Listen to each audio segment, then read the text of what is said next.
अशा प्रकारच्या आमच्या महाराष्ट्रात राहून आमच्यावरच अन्याय होतोय। मग ह्या गोष्टीला जर आळा बसायचा असेल तर सर्व मराठी माणसाने सर्व यांनी एकत्र येऊन हा लढा देण्याची। दोघे बंधू एकत्र आले तर चांगल्या प्रकारे आपण महाराष्ट्रामध्ये सत्ता स्थापन करू। दोघांचे युती होऊ नये म्हणून अनेक जणांनी देव पाण्यात घालून बसले। 10 वर्षापूर्वी हे एकत्र आले असते तर आता हे दिवस आले नसते। हे जर त्यावेळी आले असते तर आज बऱ्यापैकी महाराष्ट्र देश म्हणा सुजला सुफलाम झाला असता।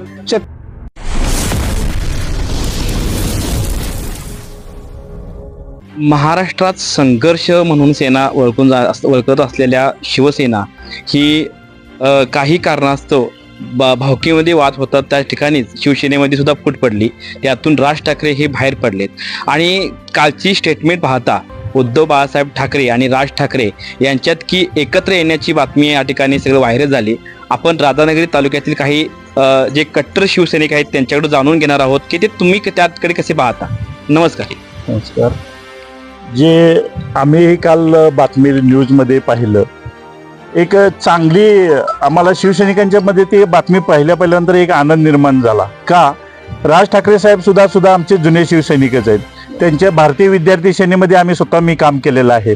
शिव उद्योग सेनेच्या नावाखाली राज ठाकरे साहेबांच्या याच्याखाली आम्ही शिवसेनेच्या नावामध्ये शिव उद्योग सेना काढली होती, त्याही मध्ये काम केलेलं आहे। आणि जर हे आमचे ठाकरे बंधू दोघं भाऊ एकत्र येत असतील तर पूर्ण आनंदाचं पूर्ण महाराष्ट्रामध्ये वातावरण निर्माण झालेलं आहे आणि आमच्यासारख्या शिवसैनिकांना खूपच मोठा आनंद। जर ही चांगल्या पद्धतीने आमची युती झाली तर आम्ही राधान तालुक्यात साखर वाटू असा एवढ्या पद्धतीनं आम्ही आमच्या पक्षाच्या वतीनं आम्हाला बी म्हणजे चांगल्या पद्धतीने जे विरोधक आमच्या नेहमी आघात करतात त्या कुठेतरी ह्याला आम्ही चाप बसवण्याचं काम। मराठी माणूस एकत्र येईल असं वाटते काय? मराठी माणसाला अन्याय मिळेल असं वाटते का? आज मराठी माणसाची मोठी गळचेपी मुंबई सारख्या ठिकाणी होते आणि कारण मी एक मुंबईत राहिलेला कार्यकर्ता आहे आणि मुंबईत आज काही सोसायट्यामध्ये गुजराती समाज असेल, मारवाडी समाज असेल, असे काही समाजाची लोक मराठी माणसांना मटण सुद्धा खाऊ देत नाहीत। अशा प्रकारच्या आमच्या महाराष्ट्रात राहून आमच्यावरच अन्याय होतोय। मग ह्या गोष्टीला जर आळा बसायचा असेल तर सर्व मराठी माणसाने सर्व यांनी एकत्र येऊन हा लढा देण्याची गरज आहे आजच्या तारखेला। भरपूर दिवसाचं स्वप्न पूर्ण होते असं वाटतं का तुम्हाला? आम्हाला स्वप्नातही वाटलं नव्हतं की असं आमचे नेते एकमेकाला टाळी देतील आणि खरोखरच आनंदाची गोष्ट आहे। आणि जर असं वातावरण झालं तर पूर्ण महाराष्ट्रात उद्या फक्त ठाकरे साहेब म्हणून सत्ता आल्याशिवाय राहणार नाही। खरोखरच एक आनंदाची गोष्ट आहे। काल न्यूजवरती आम्ही ऐकलं की राज साहेबांनी उद्धव साहेब एकत्र येणार आहेत। खरोखरच एकत्र आलेत तर शिवसेनेला आपल्याला मुंबईमध्ये नव्हे तर महाराष्ट्रभर बळकटी मिळेल आणि चांगल्या प्रकारे हे दोघे बंधू एकत्र आले तर चांगल्या प्रकारे आपण महाराष्ट्रामध्ये सत्ता स्थापन करू शकतो। महाराष्ट्रात बदल घडू असं वाटते का तुम्हाला की दोघे एकत्र भाऊ बंधू? हा, दोघं जर का एकत्र आलेत भाऊ तर खरोखर 100% बदल हा घडणार, निश्चितच घडणार। कारण सामान्य लोकांच्या मनामध्ये राज साहेब आणि उद्धव साहेब एकत्र येणं गरजेचं आहे। राजसाहेब आणि उद्धव साहेब आज जे 2 दिवस पेपरला न्यूज आणि चॅनलवर न्यूज चालू आहे, या 2 बंधूमुळं महाराष्ट्रात एक नवी क्रांती पुन्हा निर्माण होणार आहे आणि जी शिवसेना आहे म्हणजे भाजपला शेळ देण्यासाठी या 2 बंधूची युती निश्चितच चांगल्या प्रकारे होणार आहे।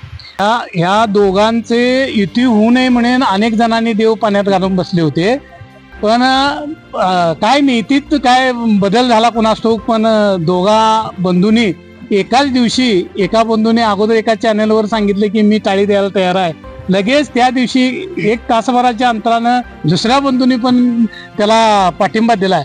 तर या अशा दोन बंधू जर झंझावात तयार झाला तर महाराष्ट्रात या ठाकरे बंधूंचा ब्रँड चालल्याशिवाय राहणार नाही। राजसाहेब आणि उद्धव साहेब एकत्र येणं ही काळाची गरज आहे।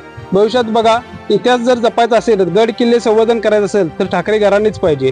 जर आपले मराठ्यांचे सण, भाषा, उत्सव सगळे साजरे करायचे असेल तरी ठाकरे घराणेच पाहिजे। ही काळाची गरज आहे। ही जर ठाकरे घराणे एकत्र नाही आलं तर हे भाजप इतर राज्यासारखं आपल्याला पूर्ण दूषित करून टाकणार। अल्पसंख्याक, इतर राज्यातली हिंदी भाषिक, इतर लोक एकत्र येऊन इथं आमचा उठाव केल्याशिवाय राहणार नाही। आतापर्यंत बघत आलोय तर आपल्या सणांना निर्बंध घातले जातात कार्यक्रमांना आणि ते त्यांच्या सणांना कार्यक्रमांना ते स्वतः उपस्थित असतात आणि त्यांना प्रोत्साहित केलं जातं। हे कुठं तर थांबलं जाईल आणि त्यामुळे राज ठाकरे साहेब आणि उद्धव ठाकरे साहेब हे एकत्र येणं ही काळाची गरज आहे। ही सर्व मराठी बांधवांची लोकांची भावना आहे। कुठं असं वाटतंय काय की ही गोष्ट आधी व्हायला पाहिजे होती, मग अजून खूप बरं वाटलं असतं की अजून महाराष्ट्राचा विकास झाला असता असं वाटते का? या 10 वर्षापूर्वी हे एकत्र आले असते तर आता हे दिवस आले नसते।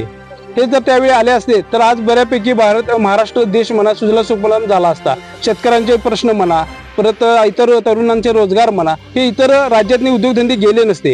हे भाजप सरकारने काय केलंय, आम्हाला गोड बोलून आमच्या टाळून हात फिरून लोणी सगळे इतर राज्यातनी पाठवले. बरेच कंपन्या बाहेर राज्यात आहेत, त्याचे जे बनवणारे जे आहेत कच्चे माल ते पण इतर कंपन्यांना बाहेरच्या दिलेले आहेत आणि सगळे प्रोजेक्ट कंपन्या सगळ्या निधी अदानीच्या घशात घातला जातो. हे स्थानिक लोकांना जर ते मिळालं असते तर इथलं डेव्हलप झाला असता भाग. दादा कट्टर शिवसैनिकांचे आपण आता त्यांचे प्रतिक्रिया ऐकलेलं आहे. यांचं एकूण मत असं आहे की दोन्ही बंधूंनी एकत्र आले पाहिजे होते, ही गोष्ट आधीच झाली पाहिजे होती यांचं असं मत आहे.